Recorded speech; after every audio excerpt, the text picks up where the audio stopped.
The federal government has presented palliatives to flood victims in the 9 Niger Delta states.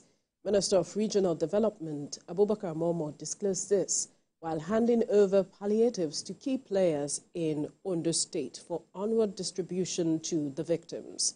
Senior reporter Ayodeji Moradeyo has details. This is the arrival of the Minister of Regional Development, Abubakar Momoh, for the official handover of palliatives to key stakeholders in Ondo State. Ondo is one of the Niger Delta states benefiting from the federal government gesture. Where is the coordinator? Food items including rice, spaghetti and noodles, among others, were packed in the store for distribution. Convey the goodwill message of Mr. President. Addressing the key stakeholders, the minister said the items were meant to cushion the effects of flood that had ravaged some communities and affected the vulnerable. Momoh urged the state government officials to ensure that the food items reach the affected people. Enough palliative, because when there's flood, there's always a problem. People are displaced, they don't have means of livelihood.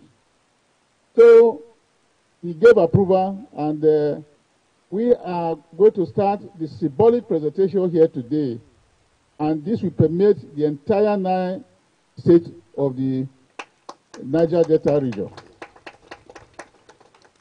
And we are going to do that to flag it off and to make sure that as soon as that is done, we hand over to the stakeholders of these very states, which of course primarily the governor.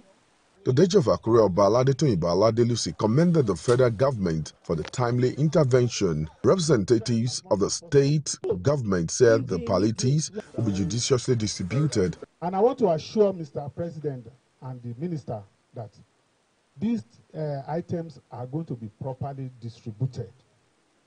And they are going to be distributed at a very, very short notice. The food items, we have so many items right there in the warehouse that will be useful for flood victims and other vulnerable people that were affected by the flood and that were displaced too.